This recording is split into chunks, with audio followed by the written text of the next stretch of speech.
они уже оттестированы практическим образом. Ну, понятно, бесплатный метод — это название, хэштеги, геолокации, мы это уже поняли, да, прошли. Масс-фолловинг еще работает, еще он пока не умер, он работает. Масс-фолловинг — это автоматическое добавление людей, то есть не ручками вы сидите, добавляете людей, а есть программа, которая добавляет людей.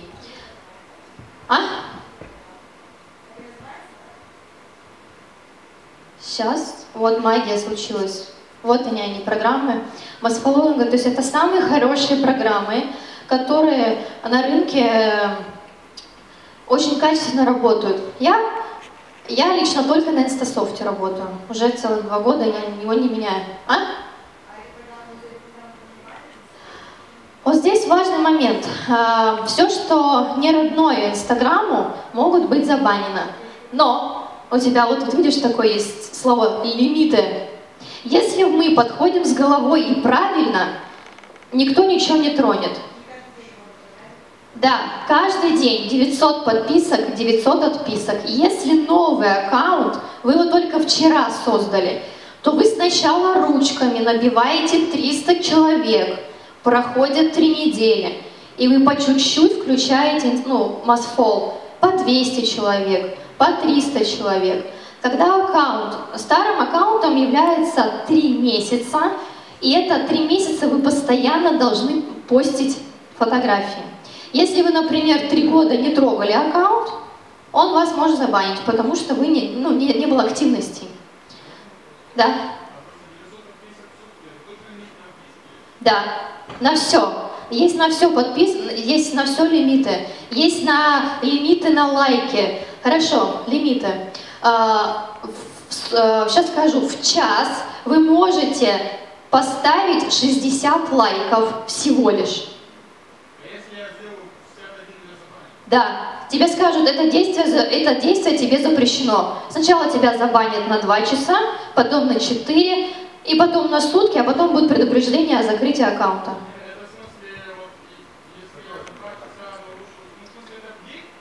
Закроют. Нет, 60 в час.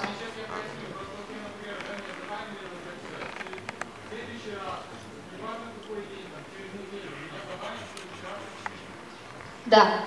Они считают там, у них свой алгоритм отслеживания у Инстаграма, так же, как и, например, в Директ. Вы новым людям можете отправить только 10 сообщений, иначе вы опять будете отправлены туда. Так, еще какие лимиты? На добавление понятно, на лайки понятно. Комментарии тоже могут приостановить, если вы будете сильно активничать. Приблизительно тоже около 60 в час. Потому что, когда, например, у меня продвижение работает помощник вручную, я говорю, ты реально считай, точки ставь, потому что ты реально можешь написать 62 комментария, все, оп, бан. Здесь очень нужно быть внимательным, потому что Инстаграм сейчас очень сильно за этим наблюдает. Ну и такой прекрасный метод — это попросить Васю сказать, чем ты занимаешься. Этот метод существует, да, особенно кто присутствует в Инстаграме, то есть сказать о том, чем твой друг занимается. Например, если он какой-то товар привозит или какой-то салон красоты открыл новый. Это работает, но, конечно, уже не так работает, как это было раньше. Давайте среднеэффективные. Когда мы вручную вбиваем и набиваем аудиторию, что мы делаем? Мы находим человека по целевой аудитории, мы его обязательно лайкаем в хаотичном порядке. Объясню, почему в хаотичном. Потому что есть программы, которые лайкают первые 3 фотки, тебя добавляют, типа масс-фолловинга, да? Я понимаю, что это программа. А если я пришла, полайкала в хаотичном порядке, на последний написала пост, под последним постом написала осознанный комментарий. Осознанный. Это не типа «Вау, какая ты красивая!» или «У вас такой красивый профиль!» или там «4 ромашки!» Отличный комментарий. А если, например, было какое-то рассуждение, или если даже человек написал просто «Доброе утро», напишите «Доброе утро» в ответ. То есть по теме поста мы пишем осознанный комментарий. Написали, человек, ну, добавили человека, написали ему комментарий, поставили лайк, и он такой: «Воу, что-то новенькое, кто-то новенький перешел к себе». Если понравилось, он остается. Потому что сейчас люди реально выбирают, на кого подписаться, даже на блогеров. Они сначала могут подписаться, стало скучненько, они ушли. Потом такие: «Вау, а что у меня там еще интересненького?» Пришли, подписались опять. То есть люди реально выбирают сейчас свой контент. Поэтому я и говорю, что контент нужно продумывать, и фотоконтент, и текстовой контент. Комменты у крупных блогеров под постом. Если вы продаете на всю Россию, это касается одежды, коучинга, то есть все, что на всю Россию, мы находим блогера по целевой аудитории и вступаем в полемику под последним постом. У нас был случай, девочка-блогер вступила в полемику по поводу психологии, что-то там по ребенку. За ночь к ней пришло 2000 человек. 2000 человек. Но она потратила на это там 340 минут, да, там, отстаивала свою позицию, то есть она вступила там, ну, немножко с конфронтацией, да, с хозяином блога. Здесь важно не оскорблять, не, ну, как понятно, да, то есть ты приходишь, просто отставишь свою точку зрения. 2000 человек, новых людей. Вот. Поэтому здесь комменты действуют, когда ты продаешь на всю Россию. Не надо писать, что «у меня клевый букет и подписывайся». Нельзя такое делать. У меня очень часто приходит ко мне какой-нибудь человек в аккаунт и пишет: «А вот у меня такое-то мероприятие, девочки, приходите вот все». И я очень жестко контролирую этих людей, и я говорю: «Слушай, ты мне хотя бы за рекламу заплати». Но как бы вот это делать нельзя, то есть я учу этому: не делайте так, идите другими путями. И за это, кстати, человек может вас забанить, он может пометить, что это спам, или пожаловаться на неправомерные действия. Будут несколько жалоб, могут временно приостановить работу Инстаграма. Гостевой блогинг. Гостевой блогинг — это очень мощный инструмент. Мы сейчас даже, в принципе, ВПшечки можем сейчас придумать. Сейчас, наверное, ВП мы объединимся. Гостевой блогинг — что это? Ну вот, например, я специалист по Инстаграму. Максим Коротков, он маркетолог. Я прихожу к нему в блог, пишу информационный интересный пост, например, про Инстаграм для его подписчиков. И говорю, что то, что Настя написала вам статью, ну, информационный пост, и потом все обсуждения, ну, в комментариях поста. То есть я пришла к нему в гости, дала полезность, и люди задают напрямую мне вопрос. Здесь нету такой, знаете, нету таких моментов «подпишись на нее».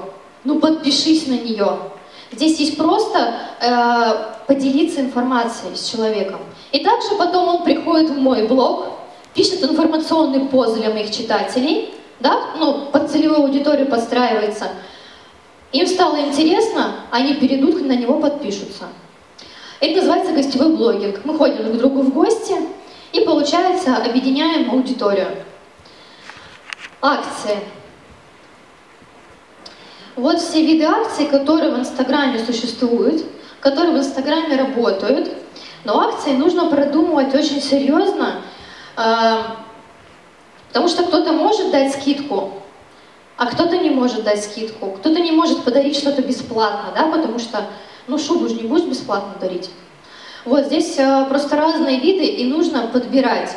Акции всегда делается красивый баннер, никогда не ставится некрасивый шрифт, непонятные фотографии из интернета, всегда продуманные шрифты, продуманные цвета. То есть это все делается очень четко и в балансе. Все успели зафотать, да?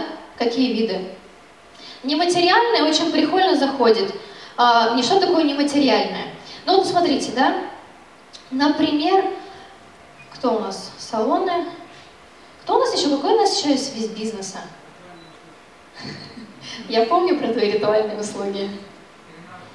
Ветеринарные услуги. Но мы же ржали в прошлый раз. Да, Яндекс.Директ. А ритуальные услуги, ну, купи Один гроб, второй в подарок. Приведи друга, да. Второе место на кладбище тебе забронирую. Ну, в общем, о чем это? О чем? О нематериальном. Ветеринар, да? То есть, смотрите, что касается нематериального, но относящегося к вашей специфике.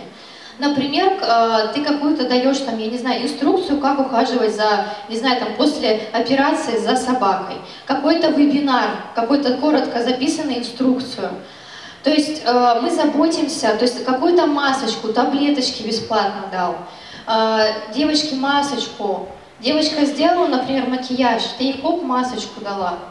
Или там за волосами, ну, то есть поняла, да, что к своей относится к твоей сфере, но бесплатно. Есть совсем нематериальные, не относящиеся к вашей специфике. У нас в Ростове очень хорошо зашла акция, когда у нас девочка занималась шугарингом, а у них же вода, ну, в Ростове, ну, река, и мы разыгрывали билеты на теплоход. Вы не представляете, как они хотели все покататься на теплоходе. Это было какой-то нонсенс для нас. Мы разыграли просто билеты, ну, по акции. Ну, то есть это был некий вид акции. В аквапарк. То есть все зависит, какая аудитория, да? Опять же.